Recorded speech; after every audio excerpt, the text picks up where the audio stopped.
All of you know that कोई एक particular receipt जिसको सेक्शन 2 क्लास 24 ने इनकम मान लिया है, जिसको सेक्शन 5 ने स्कोप ऑफ टोटल इनकम का दरवाजा ओपन कर दिया है, वो वाला रिसिप्ट अगर सेक्शन 45 सबसेक्शन 1 का दिया हुआ 5 बेसिक कंडीशन को फुलफिल करेगा तो particular receipt capital gain head में चार्जेबल हो जाएगा सेक्शन 45 सबसेक्शन 1 के थ्रू। सेक्शन 45 सबसेक्शन 1 को माना जाता है कैपिटल गेन हेड का मेन चार्जिंग सेक्शन। तो कैपिटल गेन हेड का main charging section 5 basic condition देते हैं। कोई एक पर्टिकुलर इनकम अगर वो 5 बेसिक कंडीशन को फुलफिल करेगा तो particular income capital gain head में चार्जेबल हो जाएगा सेक्शन 45 सबसेक्शन 1 के थ्रू। और वो 5 बेसिक कंडीशन कौन कौन से हैं? Number 1, asset should have a capital asset. Number 2, that capital asset must have been transferred. Number 3, the transfer must have been effected in the previous year. Number 4, there must be a gain arising on such transfer. Number 5, that gain should not be exempted.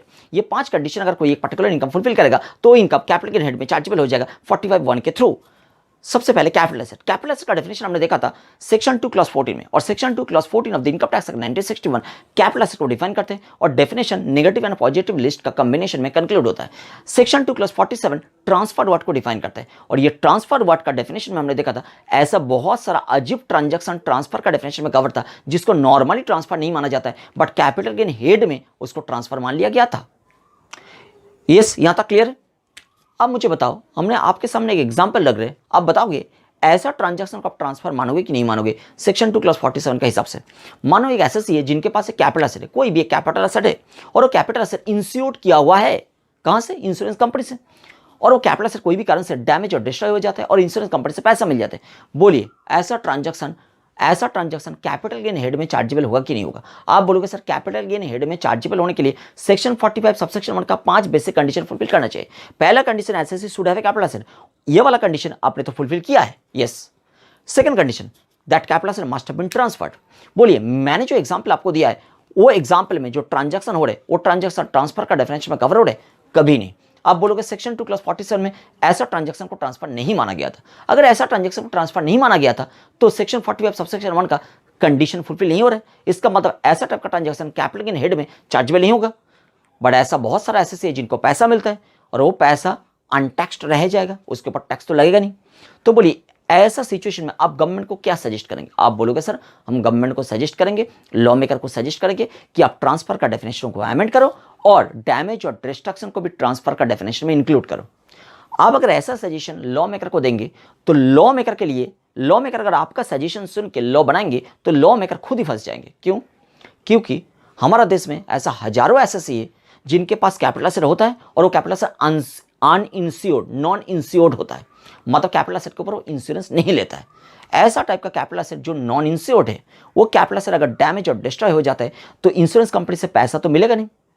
But ऐसा type का transaction अगर capital gain head में chargeable हो जाएगा तो बहुत बड़ा problem create होगा, क्योंकि ऐसा टाइप का ट्रांजैक्शन में अगर कैपिटल गेन कंप्यूट करेंगे तो लॉस निकल के आएगा और ये लॉस एसएससी प्रॉफिट के साथ एडजस्ट करेगा और टैक्स कम पे करेगा। तो ऐसा टाइप का ट्रांजैक्शन को ट्रांसफर का डेफिनेशन में इंक्लूड करने में बहुत बड़ा दिक्कत क्रिएट होने वाला है, गवर्नमेंट को टैक्स कम मिलने वाला है, क्योंकि ये ऐसा टाइप का ट्रांजैक्शन में हजारों केस में लॉस अराइज होगा और ये लॉस गेन के साथ एडजस्ट करके एसएससी कम टैक्स पे करेगा। और हमारा देश में ऐसा एसएससी ज्यादा है जिनका एसेट नॉन इंश्योर्ड है। इसलिए गवर्नमेंट ने यहां पे क्या किया? गवर्नमेंट ने यहां पे दूसरा एक ऑल्टरनेटिव ढूंढा। इस ऐसा ट्रांजैक्शन को टैक्सेबल करने के लिए गवर्नमेंट ने और एक चार्जिंग सेक्शन लेकर आया। सेक्शन 45 सबसेक्शन 1 चार्जिंग सेक्शन होता था और एक चार्जिंग सेक्शन लेकर आया section 45 subsection 1A। Section 45 subsection 1A amendment था और ये अमेंडमेंट के थ्रू ऐसा टाइप का ट्रांजैक्शन को भी टैक्सेबल कर दिया गया कैपिटल गेन हेड में। बात समझ में आया? 45(1)(a) को हम लोग एनालाइज करेंगे और देखेंगे 45(1)(a) क्या बता रहे। चलिए बोर्ड में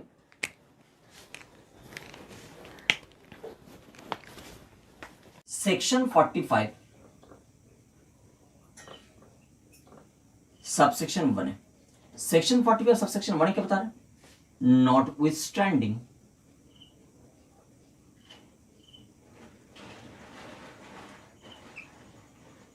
anything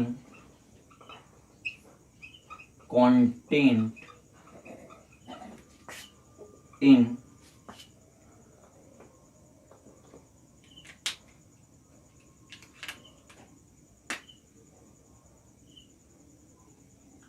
subsection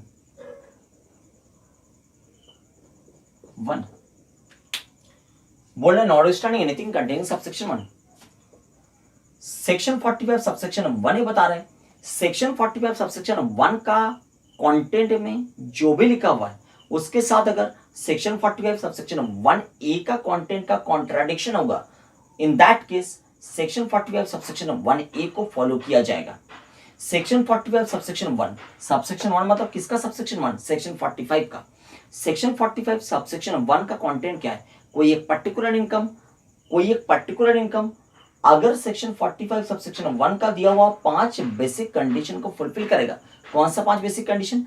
एसएससी के पास कैपिटल एसेट होना चाहिए, कैपिटल एसेट ट्रांसफर होना चाहिए, ट्रांसफर प्रीवियस ईयर होना चाहिए, ट्रांसफर से गेन आना चाहिए, वो गेन एग्जम्प्टेड नहीं होना चाहिए।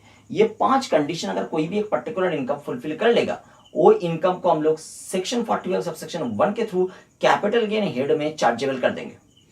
तो सेक्शन 45 सबसेक्शन 1 का कंटेंट हो गया कोई एक पर्टिकुलर इनकम सेक्शन 45 सबसेक्शन 1 का दिया हुआ 5 बेसिक कंडीशन को अगर फुलफिल करेगा, वो particular income capital gain head में चार्जेबल हो जाएगा सेक्शन 45 सबसेक्शन 1 के थ्रू। बट सेक्शन 45 सबसेक्शन 1 ही बता रहा है अगर सेक्शन 45 सबसेक्शन 1A का जो कंटेंट है उसके साथ अगर 45 1 का कंटेंट का कॉन्ट्राडिक्शन होता है, इन दैट केस 45 1A को फॉलो किया जाएगा, 45 1 को फॉलो नहीं किया जाएगा। 45 1 स्टार्ट हो रहा है नॉन स्टैंडिंग वर्ड से, मतलब यहाँ पे नॉन ऑब्स्टेंट क्लॉज का प्रेजेंटेशन है। आपने बेसिक क्लास में नॉन ऑब्स्टेंट क्लॉज का देखा था। तो नॉन स्टैंडिंग वर्ड जहां भी रहता है वो सेक्शन का ओवरराइडिंग इफेक्ट होता है। कोई भी सेक्शन अगर स्टार्ट होता है नॉन स्टैंडिंग वर्ड से, उस सेक्शन का ओवरराइडिंग इफेक्ट होता है। सेक्शन 45 1A का ओवरराइडिंग इफेक्ट है ओवर सेक्शन 45 1, इसलिए 45 1 का कंटेंट के साथ अगर 45 1A का कंटेंट का कॉन्ट्राडिक्शन होगा तो 45 1A का कंटेंट को ही फॉलो किया जाएगा। ये बात 45 1A खुद ही बता रहे नॉन स्टैंडिंग वर्ड से। ये बात क्लियर होगी ना। 45 1A का कंटेंट क्या है जिस्ट बताएंगे तो कोई एक पर्टिकुलर इनकम अगर सेक्शन 45 सबसेक्शन 1 का दिया हुआ 5 कंडीशन को फुलफिल नहीं भी करेगा, फिर भी वो कैपिटल गेन हेड में चार्जेबल हो सकता है सेक्शन 45 1A के थ्रू। यही है सेक्शन 45 1A का क्रक्स। कोई एक पर्टिकुलर इनकम अगर सेक्शन 45 सबसेक्शन 1 का वो दिया हुआ 5 कंडीशन फुलफिल ना भी करे, फिर भी वो कैपिटल गेन हेड में चार्जेबल हो सकते हैं 45 1A के थ्रू। अगर वो वाला इनकम 45 1A का कंडीशन को फुलफिल करेगा तो 45 1A का कंडीशन क्या है वो कंटेंट को हम लोग देखते हैं। चलिए स्टार्ट करें। Where any SSC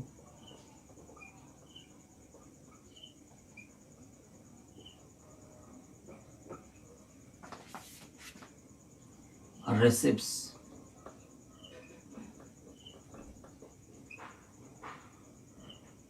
at any time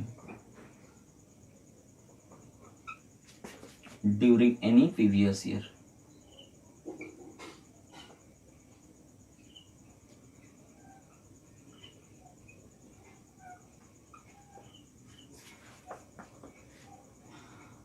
any amount or other asset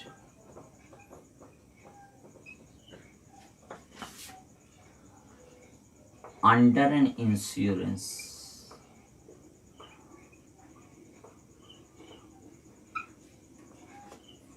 from an insurer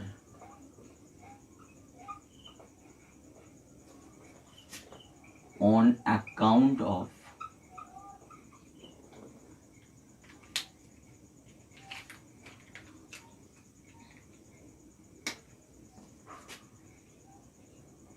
damage to or a destruction of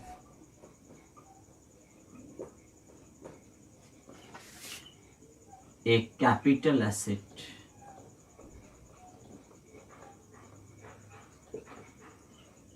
as a result of number 1 flood, typhoon,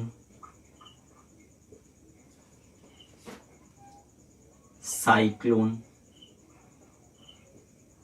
hurricane,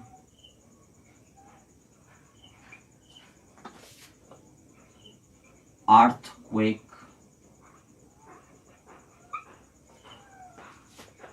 or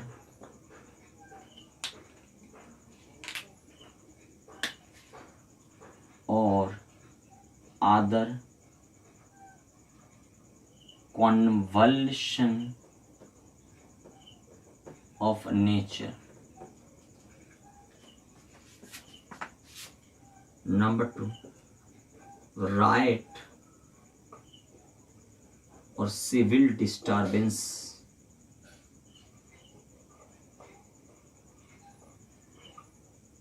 Number 3, accident,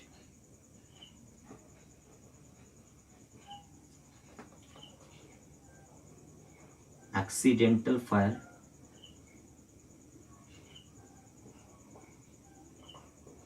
or explosion. Number 4, action taken by an enemy or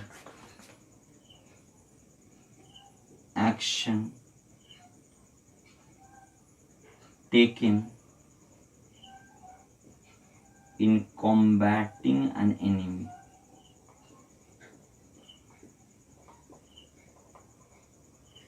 Whether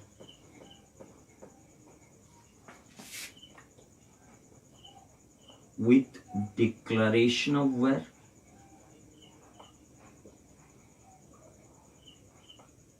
or not, then profit or gain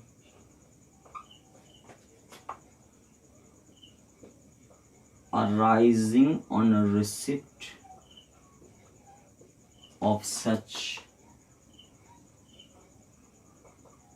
amount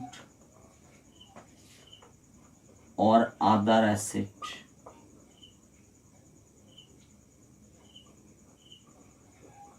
shall be chargeable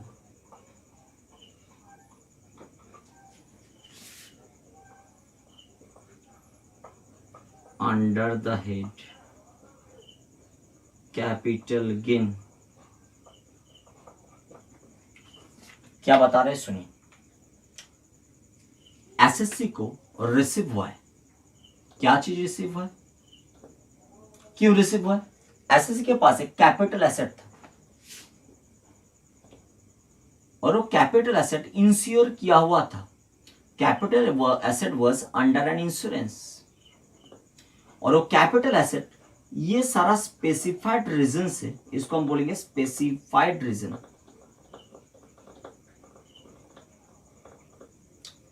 चार category का specified reason बताया। चार category का specified reason में से कोई भी एक पर्टिकुलर कैटेगरी का कोई एक पर्टिकुलर स्पेसिफाइड रीजन से, जैसे कैटेगरी 1 में बहुत सारा रीजन है, तो चार कैटेगरी का स्पेसिफाइड रीजन बताया। चार कैटेगरी का स्पेसिफाइड रीजन में से कोई एक पर्टिकुलर कैटेगरी का कोई एक पर्टिकुलर रीजन से अगर एसएससी के पास जो कैपिटल एसेट था, जो capital asset under an insurance था, वो डैमेज और डिस्ट्रॉय हो जाता है। और डैमेज एंड डिस्ट्रॉय से इंश्योरेंस कंपनी से, कहां से? From an insurer, insurance company से एसएससी को रिसीव हो जाता है। क्या रिसीव हो जाता है? अमाउंट, नहीं तो अदर एसेट। ध्यान से सुनिए बात को। एसएससी के पास एक कैपिटल एसेट था, वो capital asset under an insurance था। कैपिटल एसेट इंश्योर्ड था और वो कैपिटल एसेट ये चार कैटेगरी का स्पेसिफाइड रीजन में से कोई एक पर्टिकुलर कैटेगरी का कोई एक पर्टिकुलर स्पेसिफाइड रीजन से डैमेज नहीं तो डिस्ट्रॉय हो जाता है और इंश्योरर से, मतलब इंश्योरेंस कंपनी से एसएससी को रिसीव हो जाता है अमाउंट, नहीं तो एसेट। देन प्रॉफिट और गेन को कंप्यूट किया जाएगा in respect of such receipt of amount और अदर एसेट।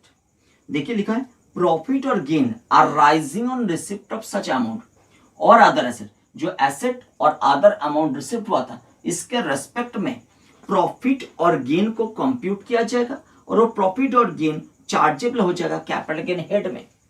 बात ध्यान से सुनिए। बेसिकली केस आया था सुप्रीम कोर्ट के सामने, Vania silk mills private limited versus commissioner of income tax. Vania silk mills private limited versus commission और income tax. Vania silk mills के पास कुछ कैपिटल एसेट था और वो डिस्ट्रॉय और डैमेज हो गया था, और वो डैमेज और डिस्ट्रक्शन का कारण से इंश्योरेंस कंपनी से वनिया सिल्क मिल्स को इंश्योरेंस कंपेंसेशन भी रिसीव हुआ था। असेसिंग ऑफिसर ने ये इंश्योरेंस कंपेंसेशन के रेस्पेक्ट में प्रॉफिट और गेन कैलकुलेट करके इसको कैपिटल गेन हेड में चार्जेबल करने के लिए इंटरेस्टेड था, बट वनिया सिल्क मिल्स ने ऑब्जेक्शन डाला और बोला कि ये ट्रांसफर नहीं माना जाएगा, डैमेज और डिस्ट्रक्शन ट्रांसफर का डेफिनेशन में कवर नहीं होता है, इसलिए ये जो डैमेज और डिस्ट्रक्शन हुआ है ये 45(1) के थ्रू कैपिटल गेन हेड में चार्जेबल नहीं होगा। उस टाइम में 45(1)(a) हुआ नहीं करते थे, 45(1) हुआ करते थे, 45(1)(a) हुआ नहीं करते थे। ये केस सुप्रीम कोर्ट तक गया और सुप्रीम कोर्ट ने वनिया सिल्क मिल्स का लॉजिक को सपोर्ट किया कि हाँ, ट्रांसफर का जो डेफिनेशन है वो डेफिनेशन में डैमेज और डिस्ट्रक्शन कवर नहीं होता है, इसलिए वनिया सिल्क मिल्स का जो कैपिटल एसेट डैमेज और डिस्ट्रॉय हुआ है जिसके रेस्पेक्ट में उसको कंपेंसेशन रिसिप्ट हुआ है, वो कंपेंसेशन के रेस्पेक्ट में प्रॉफिट और गेन कभी भी कैपिटल गेन हेड में चार्जेबल नहीं हो सकता है। ये जजमेंट को नलिफाई करने के लिए टू सम एक्सटेंट 45(1)(a) को इंट्रोड्यूस किया था फाइनेंस मिनिस्ट्री ने। 45(1)(a) के थ्रू क्या हो रहा है देखिए, अगर स्पेसिफाइड कारण से वनिया सिल्क मिल्स का जो केस था वो केस में सुप्रीम कोर्ट का जो रूलिंग था, जजमेंट था, वो judgement to some extent nullify हो चुका है 45(1)(a) के थ्रू। देखिए समझिए ध्यान से, कोई स्पेसिफाइड कारण से, यहाँ पे स्पेसिफाइड कारण दिया है, इसके बाहर कोई कारण होगा तो 45(1)(a) उसको कवर नहीं करेगा। 45(1)(a) में कवर होने के लिए ये स्पेसिफाइड कारण में कोई भी कारण होना चाहिए। तो ये जो 4 स्पेसिफाइड कैटेगरी का रीजन दिया हुआ है, ये 4 स्पेसिफाइड कैटेगरी का रीजन में से कोई एक पर्टिकुलर कैटेगरी का कोई एक पर्टिकुलर रीजन से एसएससी के पास जो कैपिटल एसेट है वो कैपिटल एसेट डैमेज और डिस्ट्रॉय होना चाहिए, और वो capital asset under an insurance होना चाहिए और इंश्योरेंस कंपनी से पैसा मिलना चाहिए, नहीं तो अदर एसेट मिलना चाहिए, तब जाके 45(1)(a) अट्रैक्ट होता है। अगर एसएससी के पास कैपिटल एसेट है और वो एसेट दूसरा कोई कारण से डैमेज और डिस्ट्रॉय होता है, इस कारण से नहीं, तो इंश्योरेंस कंपनी से अगर पैसा मिल भी गया फिर भी वो 45(1)(a) को अट्रैक्ट नहीं करेगा। ये नंबर 1 केस। नंबर 2, अगर एसएससी के पास कैपिटल एसेट है और वो कैपिटल एसेट डैमेज और डिस्ट्रॉय हो जाता है स्पेसिफाइड कारण से, बट इंश्योरेंस कंपनी से पैसा मिलता नहीं क्योंकि वो अंडर एन इंश्योरेंस नहीं था। बात समझ में आ रहा है? तो इंश्योरेंस से कवर नहीं था, इसलिए इंश्योरेंस कंपनी से नहीं मिलता है, तो क्या होगा, वो भी 45(1)(a) में कवर नहीं होने वाला है। 45(1)(a) में कवर होने के लिए कंडीशन को पहले दिमाग में घुसाओ। कंडीशन क्या है, एसएससी के पास एक कैपिटल एसेट होना चाहिए, वो कैपिटल एसेट डैमेज और डिस्ट्रॉय होना चाहिए due to any specified reason, and वो कैपिटल एसेट पहले से ही इंश्योरेंस में कवर था, और इंश्योरर से एसएससी को इधर तो अमाउंट रिसिप्ट होता है और नहीं तो अदर एसेट रिसिप्ट होता है एज ए कंपेंसेशन, तब जाके कैपिटल गेन हेड में चार्जेबल हो जाएगा प्रॉफिट और gain in respect of such amount और other asset receipt by the SSC. बात समझ में है? बट यहां पे और एक क्रक्स है, ये प्रॉफिट और गेन जो भी कंप्यूट करेंगे ये कौन सा साल का इनकम माना जाएगा। 45(1)(a) ओवरराइट कर दिया 45(1) को, और ओवरराइट करके बता रहे कि ये इनकम माना जाएगा जिस ईयर में रिसिप्ट होगा अमाउंट नहीं तो अदर एसेट उस ईयर का। बात समझ में? जिस पर्टिकुलर प्रीवियस ईयर में एसेट डैमेज और डिस्ट्रॉय हुआ है उस पर्टिकुलर प्रीवियस ईयर का इनकम नहीं माना जाएगा। जिस पर्टिकुलर ईयर में जाके एसेट के रेस्पेक्ट में अमाउंट नहीं तो अदर एसेट जो डैमेज्ड एसेट है, डैमेज एसेट के अगेंस्ट में अमाउंट नहीं तो अदर एसेट रिसिप्ट हो जाता है, जिस पर्टिकुलर प्रीवियस ईयर में जाके अमाउंट नहीं तो अदर एसेट रिसिप्ट होगा उस पर्टिकुलर प्रीवियस ईयर का इनकम माना जाएगा। तो क्या बात बता रहे हैं, अगर कैपिटल एसेट डैमेज और डिस्ट्रॉय हो जाता है और वो कैपिटल एसेट डैमेज और डिस्ट्रॉय होता है कोई स्पेसिफाइड रीजन से, और वो capital asset under an insurance था और इंश्योरेंस कंपनी से रिसिप्ट हो जाता है अमाउंट नहीं तो अदर एसेट, तो जो पर्टिकुलर प्रीवियस ईयर में इंश्योरेंस कंपनी से अमाउंट नहीं तो अदर एसेट रिसिप्ट हुआ है उस पर्टिकुलर प्रीवियस ईयर का प्रॉफिट और गेन कंप्यूट करके हम लोग चार्जेबल करेंगे कैपिटल गेन हेड में। जिस ईयर में एसेट डैमेज और डिस्ट्रॉय हुआ है उस ईयर का कैलकुलेशन नहीं करेंगे। बात समझ में आ रहा है? सर सेक्शन 48 का कंप्यूटेशन कैसे करेंगे? सेक्शन 48 में लॉन्ग टर्म शॉर्ट टर्म होता है, तो इसके रिस्पेक्ट में भी long term short term calculation हो सकता है। यस सर, डेफिनेटली हो सकता है, इसमें भी लॉन्ग टर्म और शॉर्ट टर्म का कैलकुलेशन हम लोग करेंगे। अच्छा, लॉन्ग टर्म और शॉर्ट टर्म कैलकुलेशन जो 48 में स्पेसिफाइड है, 48 क्या बताता है, शुरू में बताता है फुल वैल्यू ऑफ कंसिडरेशन और रिसिप्ट और accruing as a result of transfer, full value of consideration receipt और accruing on account of transfer of long term और शॉर्ट टर्म कैपिटल एसेट। तो लॉन्ग टर्म और short term capital asset transfer होने में, long term और short term capital asset transfer होने में जो लॉन्ग टर्म और short term capital asset transfer होने में जो अमाउंट रिसिप्ट और एक्रू होता है, वो अमाउंट रिसिप्ट और एक्रू को फुल वैल्यू ऑफ कंसिडरेशन माना जाता है 48 में। तो यहां पे फुल वैल्यू ऑफ कंसिडरेशन किसको माना जाएगा? इसमें डीमिंग फिक्शन डाला हुआ है, इसके नीचे एक डीमिंग फिक्शन आएगा। क्या बताएगा? बताएगा कि फुल वैल्यू ऑफ कंसिडरेशन का मतलब होगा जो भी अमाउंट रिसिप्ट हुआ है वो अमाउंट का वैल्यू, और नहीं तो कोई एसेट रिसिप्ट हुआ है तो वो एसेट का फेयर मार्केट वैल्यू। जिस पर्टिकुलर ईयर में जाके अमाउंट रिसिप्ट होता है एज ए कंपेंसेशन, और नहीं तो अदर एसेट रिसिप्ट होता है एज ए कंपेंसेशन, तो अमाउंट का वैल्यू नहीं तो अदर एसेट का फेयर मार्केट वैल्यू, उसको माना जाएगा full value of consideration receipt और accruing on account of transfer of माना जाएगा। क्या बता रहे? जिस पर्टिकुलर ईयर में अमाउंट रिसिप्ट होता है नहीं तो अदर एसेट रिसिप्ट होता है, उस पर्टिकुलर ईयर में अमाउंट का वैल्यू नहीं तो अदर एसेट का फेयर मार्केट वैल्यू को माना जाएगा, डीम्ड किया जाएगा, ये माना जाएगा full value of consideration receipt और accruing as a result of transfer of long term और शॉर्ट टर्म कैपिटल एसेट, ये माना जाएगा। बात समझ में आ रहा है?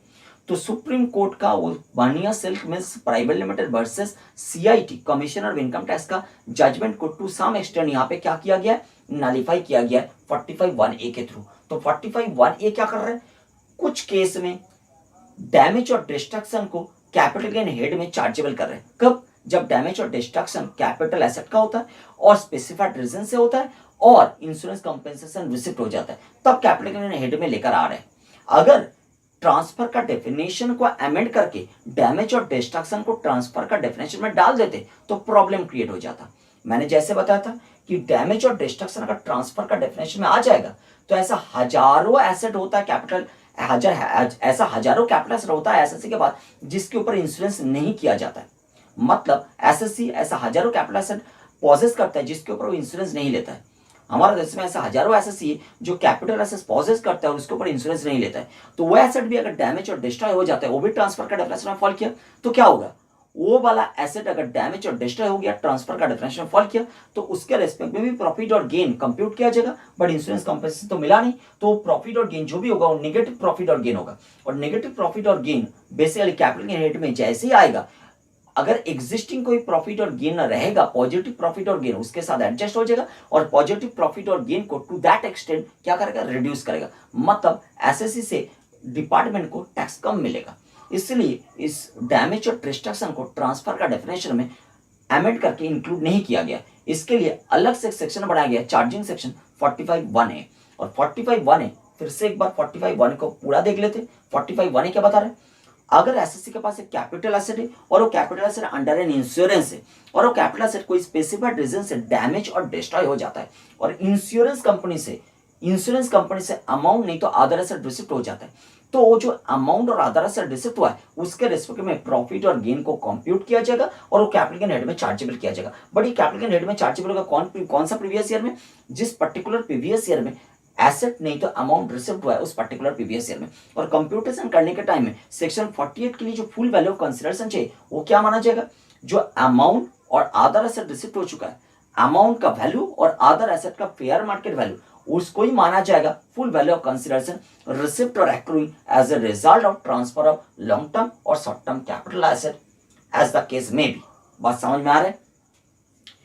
इसको और एक पर्सपेक्टिव से एनालाइज करेंगे टैक्स ट्रीटमेंट का हिसाब से, इसको भी हटाना पड़ेगा, इसको हटाते हैं। नाउ हम लोग कंप्यूट करेंगे कैपिटल गेन को,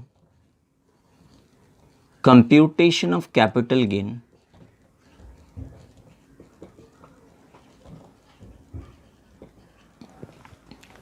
chargeable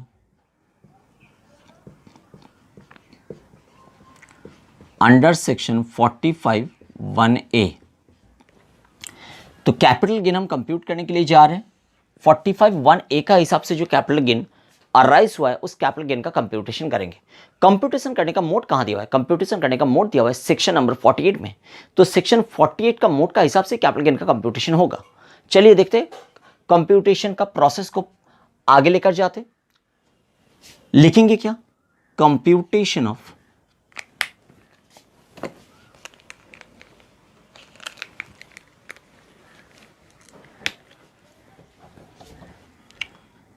computation of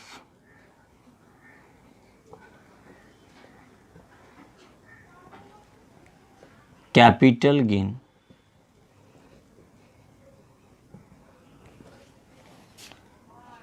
chargeable under section 45(1)(a of SSC का नाम computation of capital gain. Capital gain का कंप्यूटेशन हम कर रहे हैं, वो कैपिटल गेन जो चार्जेबल है 45(1)(a में। किसका कैपिटल गेन कंप्यूट कर रहे हैं? एसएससी का नाम लिखेंगे of SSC, may be individual, may be HF, may be local authority, may be artificial juridical person, कोई भी हो सकता है। जो भी एसएससी है उनका नाम लिखेंगे। Now computation of capital gain of SSC for the previous year.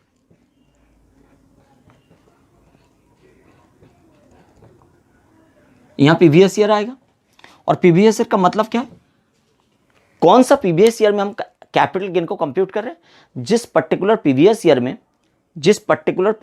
में कॉम्पेंसेशन रिसिप्ट हुआ है, चाहे मनी के फॉर्म में चाहे अदर एसेट के फॉर्म में, वो पर्टिकुलर प्रीवियस ईयर के रेस्पेक्ट में इनकम कंप्यूट किया जाएगा और उसके ऊपर टैक्स पे करेंगे नेक्स्ट फॉलोइंग ईयर में, जिसको बोलते हैं assessment year.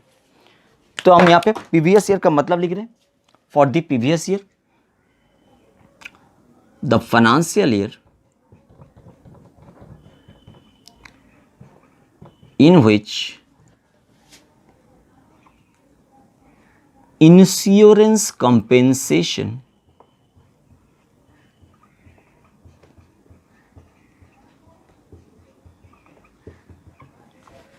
is a receipt।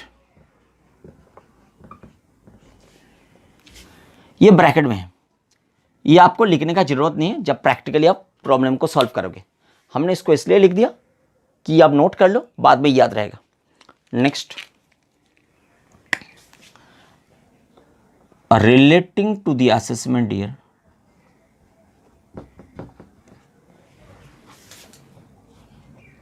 और असेसमेंट ईयर का मतलब क्या है? Next following the previous year. अभी चलो कंप्यूटेशन को स्टार्ट करते हैं।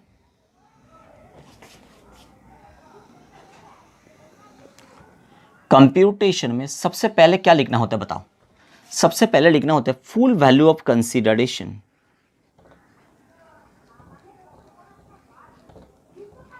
Full value of consideration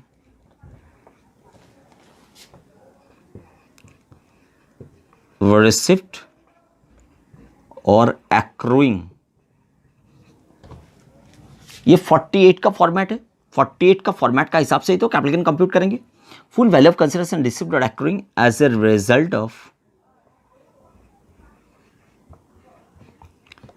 transfer of capital asset, चाहे लॉन्ग टर्म चाहे शॉर्ट टर्म। सीए मतलब कैपिटल एसेट। अच्छा बताइए, फुल वैल्यू ऑफ कंसीडरेशन का मतलब यहां पे कौन सा वैल्यू को लिया जाएगा? अब बताओगे जो इंश्योरेंस कंपेंसेशन रिसिप्ट हुआ है, अगर वो मनी का फॉर्म में रिसिप्ट हुआ है, इंश्योरेंस कंपेंसेशन अगर मनी के फॉर्म में रिसिप्ट हुआ है, पैसे के फॉर्म में रिसिप्ट हुआ है, तो पैसे का जो वैल्यू है, और अगर अदर एसेट के फॉर्म में रिसिप्ट हुआ है तो अदर एसेट का जो फेयर मार्केट वैल्यू है। फिर बता रहे the value of money receipt और fair market value of other assets shall be deemed to be the full value of consideration receipt or accruing as a result of transfer of capital asset। फिर बता रहे the value of money or fair market value of other asset receipts as insurance compensation shall be deemed to be, याद रखना, shall be deemed to be the full value of consideration of receipt or accruing as a result of transfer of capital asset। तो यहाँ पे हम full value of consideration का मतलब क्या मानेंगे? जो पैसा रिसिप्ट हुआ है उसका वैल्यू, नहीं तो जो अदर एसेट रिसिप्ट हुआ है उसका फेयर मार्केट वैल्यू, जिस डेट में रिसिप्ट हुआ है उस डेट के रेस्पेक्ट में। क्लियर? लेस क्या करते बताइए? लेस तो करते एक्सपेंडिचर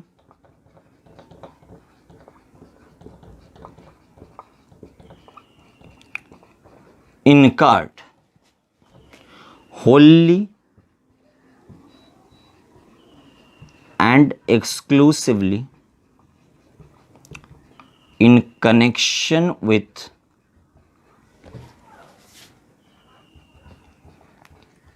such transfer। ठीक है, नेक्स्ट जो रहता है इसको क्या बोलते हैं, बैलेंस अमाउंट को net consideration. Net consideration, very good. चलो लेस क्या लिखते हैं, कॉस्ट ऑफ एक्विजिशन, नहीं तो index cost of acquisition, depending upon asset long term है कि शॉर्ट टर्म है। इंडेक्सेशन हम लेते सेक्शन 48 का सेकेंड प्रोवाइसो का हिसाब से लॉन्ग टर्म के लिए इंडेक्सेशन किया जाएगा, मतलब कॉस्ट ऑफ एक्विजिशन नहीं लिखेंगे, इंडेक्स कॉस्ट ऑफ एक्विजिशन लिखेंगे। ये कौन सा सेक्शन का हिसाब से आ रहा है, सेक्शन 48 का सेकेंड प्रोवाइसो का हिसाब से लॉन्ग टर्म एसेट के रेस्पेक्ट में हम कॉस्ट ऑफ एक्विजिशन लेस नहीं करेंगे, हम index cost of acquisition less करेंगे। तो इंडेक्सेशन करना पड़ेगा, और इंडेक्सेशन आप जानते हो क्यों करना होता है। अभी इंडेक्सेशन करने का तरीका क्या है, तरीका क्या है, हम तो लिखेंगे कॉस्ट ऑफ एक्विजिशन। इंडेक्सेशन करने का तरीका बता रहे हैं, इंडेक्सेशन करने का तरीका क्या है, लिखेंगे कॉस्ट ऑफ एक्विजिशन, मल्टीप्लाई करेंगे न्यूमरेटर डिनोमिनेटर, क्या लिखेंगे CII, CII, ऊपर में भी CII नीचे भी CII, बट कौन सा CII लेंगे, नीचे वाला जो CII है, CII of the year of acquisition.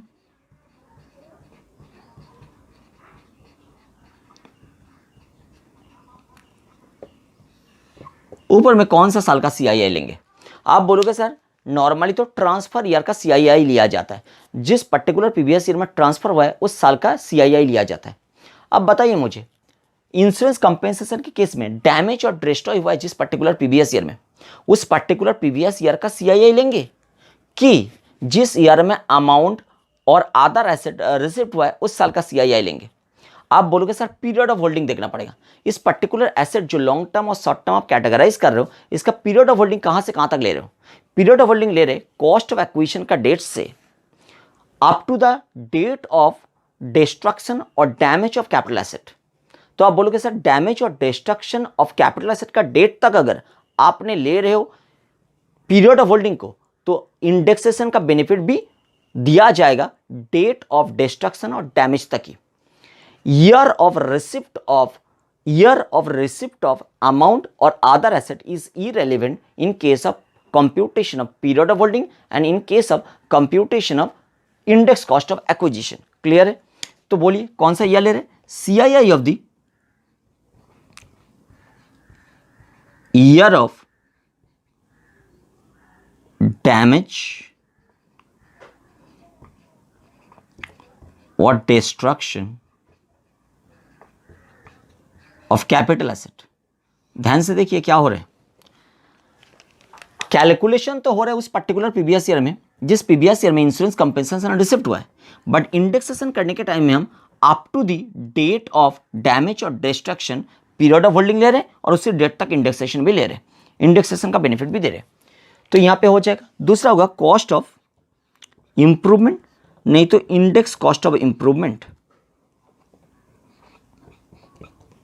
Clear, index cost of improvement में भी आपको समझ में आ गया, सेम ही लेंगे, क्या लेंगे cost of improvement multiplied by CII of the year of damage और डिस्ट्रक्शन ऑफ कैपिटल एसेट, और नीचे लिखेंगे CII of the year of improvement. तो चलिए एक बार लिख ही देते, जब स्टार्ट किया है cost of improvement multiplied by CII of the year of damage और destruction, और नीचे लेंगे CII of the year of cost of improvement। तो ये दोनों इनर कॉलम में आएगा और ये आउटर में चला जाएगा, और जाने के बाद जो बैलेंसिंग फिगर होगा वो बैलेंसिंग फिगर को हम क्या बोलेंगे, इसको हम बोलेंगे gross long term capital gain, नहीं तो gross short term capital gain.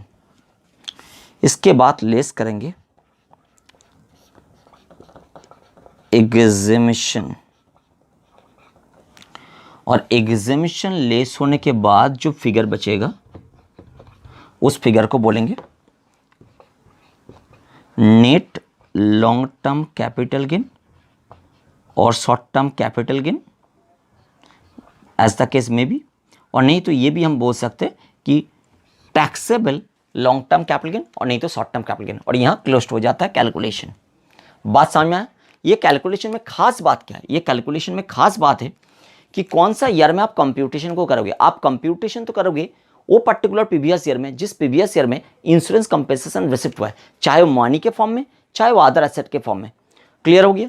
But जब इंडेक्सेशन करेंगे, इंडेक्सेशन का बेनिफिट तो हम अवेलेबल करेंगे up to the year of damage और डिस्ट्रक्शन। चाहे हो एक्विजिशन का इंडेक्सेशन कर रहे हो, कॉस्ट ऑफ एक्विजिशन का इंडेक्सेशन कर रहे हो, चाहे हो कॉस्ट ऑफ इंप्रूवमेंट का इंडेक्सेशन कर रहे हो, दोनों केस में इंडेक्सेशन का बेनिफिट अवेलेबल होगा up to the date of damage और डिस्ट्रक्शन। अगर मान लीजिए कैपिटल एसेट स्पेसिफाइड कारण से डैमेज और डिस्ट्रॉय हुआ है, जो इंश्योरेंस में ऑलरेडी कवर्ड था वो 2015-16 में, और इंश्योरेंस कंपेंसेशन रिसिप्ट होता है 2019-20 में, तो कैलकुलेशन तो 19-20 में होगा। बट कैलकुलेशन में जब कॉस्ट ऑफ एक्विजिशन को इंडेक्सेशन करेंगे, अगर लॉन्ग टर्म एसेट होगा तो कैपिटल एसेट अगर लॉन्ग टर्म कैटेगरी का है तो कॉस्ट ऑफ एक्विजिशन को इंडेक्स करना पड़ेगा, कॉस्ट ऑफ इंप्रूवमेंट को इंडेक्स करना पड़ेगा। तो कॉस्ट ऑफ एक्विजिशन और कॉस्ट ऑफ इंप्रूवमेंट जब इंडेक्सेशन करेंगे तब इंडेक्सेशन का बेनिफिट तो हम 14-15 प्रीवियस ईयर तक ही देंगे। अगर 14-15 में एसेट डैमेज और डिस्ट्रॉय हुआ है तो 14-15 तक ही इंडेक्सेशन का बेनिफिट मिलेगा। भले ही ये कैलकुलेशन हो रहा है 19-20 पे, बट इंडेक्सेशन का बेनिफिट तो 14-15 प्रीवियस ईयर तक ही दिया जाएगा अगर 14-15 प्रीवियस ईयर में डैमेज और डिस्ट्रॉय हुआ है कैपिटल एसेट तो। क्लियर है? तो जिस साल में एसेट डैमेज और डिस्ट्रॉय हुआ है उस पर्टिकुलर प्रीवियस ईयर तक इंडेक्सेशन का बेनिफिट दिया जाएगा।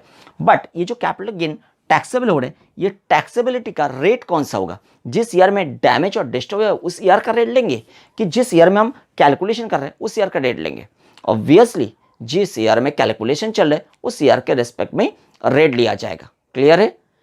तो ये हो गया आपका कैपिटल गेन का कंप्यूटेशन करने का तरीका 45(1)A में जो कैपिटल गेन चार्जेबल होता है। नेक्स्ट हम लोग और एक एस्पेक्ट को देखेंगे 45(1)A का। क्लियर? इनको हम रिमूव करते हैं। डैमेज और डिस्ट्रक्शन का दूसरा एस्पेक्ट को देखते हैं। डैमेज और destruction of tax implication on account of damage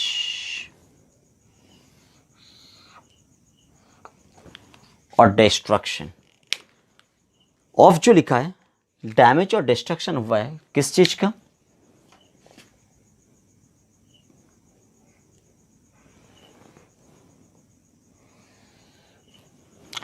इधर तो कैपिटल एसेट का,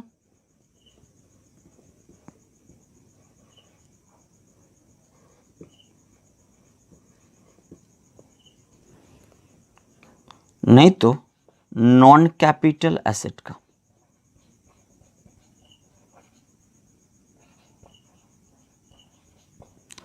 कैपिटल एसेट का अगर डैमेज और डिस्ट्रक्शन होता है वो भी अलग अलग कारण से हो सकता है। कौन सा कारण हो सकता है? स्पेसिफाइड रीजन से। स्पेसिफाइड रीजन मतलब आप लोग जानते हो, flood, typhoon, hurricane, cyclone, earthquake, other conversion of nature, riot और civil disturbances, explosion, accidental fire और explosion, action taken by an enemy और action taken in combating an enemy, कुछ भी हो सकता है। तो मैंने लिखा कैपिटल एसेट स्पेसिफाइड रीजन से डिस्ट्रॉय हुआ है, और स्पेसिफाइड रीजन का मतलब वो फ्लड, टाइफून वगैरह, और यहां से आपको इंश्योरेंस क्लेम रिसिप्ट हुआ है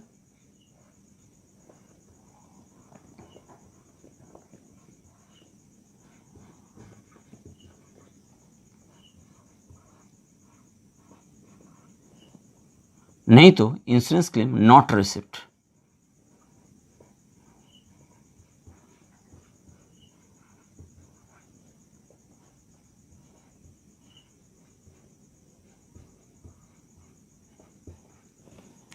टैक्स इंप्लीकेशन क्या है?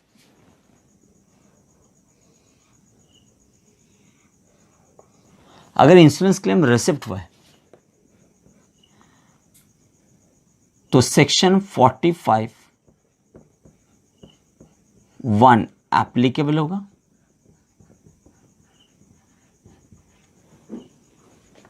And liable for capital gain tax हो जाएगा, liable for capital gain.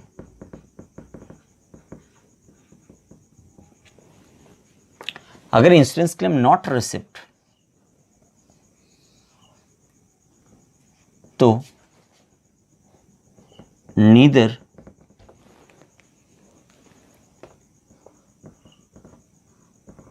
Section 45(1) nor section 45(1)(a) applicable. ना तो 45(1) एप्लीकेबल होगा, ना तो 45(1)(a) एप्लीकेबल होगा। और ये कैपिटल लॉस है,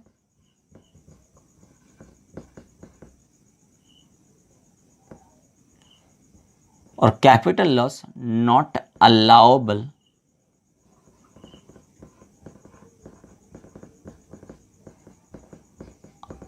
under IT act. Income tax act में ये अलाउएबल लॉस भी नहीं।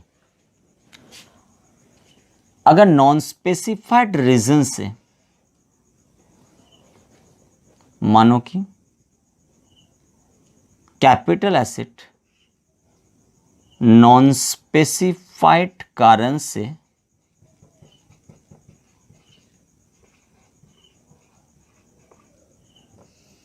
डैमेज और डिस्ट्रॉय होता है, नॉन स्पेसिफाइड रीजन से डैमेज और डिस्ट्रॉय होता है, तो क्या होगा? इसमें भी हम बताएंगे neither section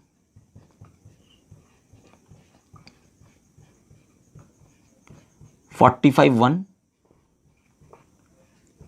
nor section 45(1)(a)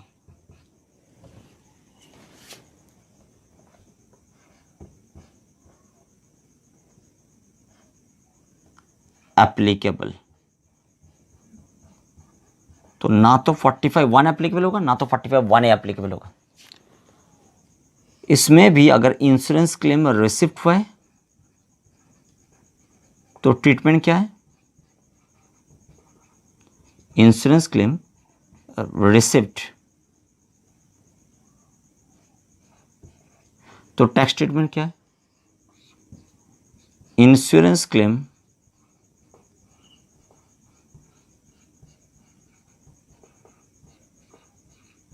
not receipt तो टैक्स ट्रीटमेंट क्या है? अगर इंश्योरेंस क्लेम रिसिप्ट हुआ है तो ये कैपिटल रिसिप्ट,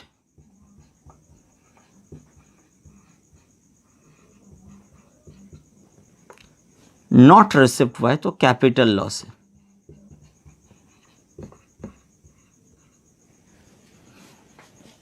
क्लियर है? दोनों का कोई भी टैक्स ट्रीटमेंट नहीं है, नो टैक्स ट्रीटमेंट।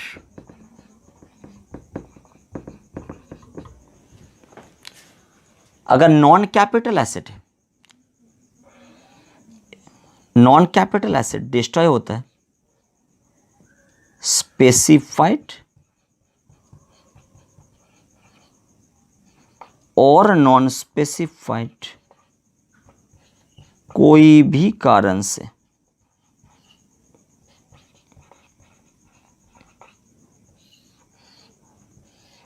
इधर तो स्पेसिफाइड रीजन से, नहीं तो नॉन स्पेसिफाइड रीजन से।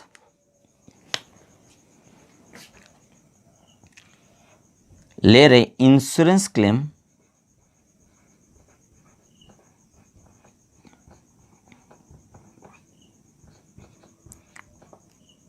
रिसिप्ट और एक ले रहे insurance claim not received.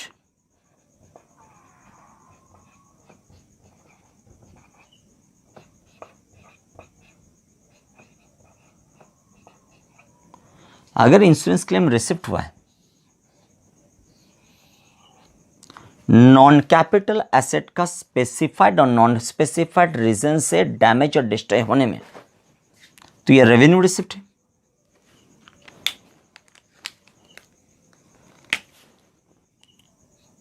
Revenue receipt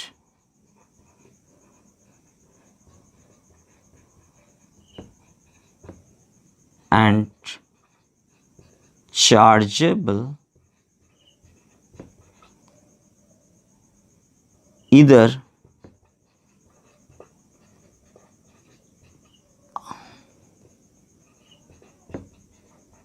under the head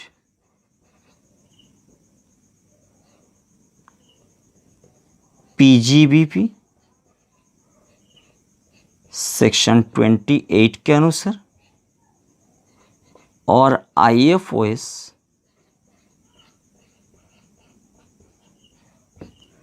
section 56 के अनुसार, एज द केस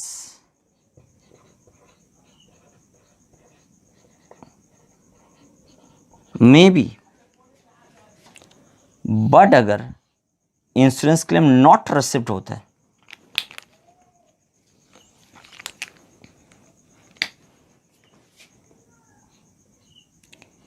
ये रेवेन्यू लॉस है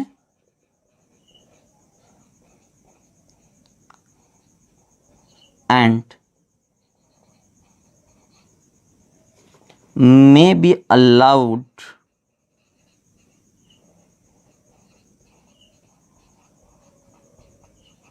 अंडर द हेड PGBP और IFOS as the case may be। देखिए, अगर नॉन कैपिटल एसेट है, जैसे raw material non capital asset हो गया, वो डैमेज और डिस्ट्रॉय हो जाता है, डैमेज होता है नहीं तो डिस्ट्रॉय होता है ड्यू टू स्पेसिफाइड और नॉन स्पेसिफाइड रीजन, और इंश्योरेंस कंपनी से क्लेम रिसिप्ट हो जाता है। और रेवेन्यू रिसिप्ट है, वो चार्जेबल होगा इधर तो PGBP में नहीं तो IFOS में। अगर रॉ मटेरियल है तो PGBP का पार्ट है तो 28 का हिसाब से वो PGBP हेड में चार्जेबल हो जाएगा। बट अगर ऐसा कोई नॉन कैपिटल एसेट डैमेज और डिस्ट्रॉय होता है स्पेसिफाइड और नॉन स्पेसिफाइड कारण से, जो BGBP का हिस्सा नहीं है, अदर सोर्सेस का आइटम है, और वो अगर डैमेज और डिस्ट्रॉय होता है कोई भी कारण से और इंश्योरेंस कंपनी से क्लेम रिसिप्ट हो जाता है, वो रिसिप्ट भी रेवेन्यू रिसिप्ट माना जाएगा और वो रेवेन्यू रिसिप्ट चार्जेबल हो जाएगा IFOS सेट में। बात क्लियर है? बट अगर इंश्योरेंस क्लेम नॉट रिसिप्ट होता है तो ये रेवेन्यू लॉस हो जाता है, ये अलाउएबल लॉस है, रेवेन्यू लॉस अलाउएबल है, ये इधर तो PGBP नहीं तो IFOS में हम लोग अलाउ कर देंगे एज द केस में भी। तो ये टोटल चार्ट है 45(1)(a) में जो आपने पढ़ लिया है डैमेज और डिस्ट्रक्शन, उसके रेस्पेक्ट में। क्लियर है यहाँ तक? नेक्स्ट हम लोग आएंगे सेक्शन 45 सबसेक्शन 2 में,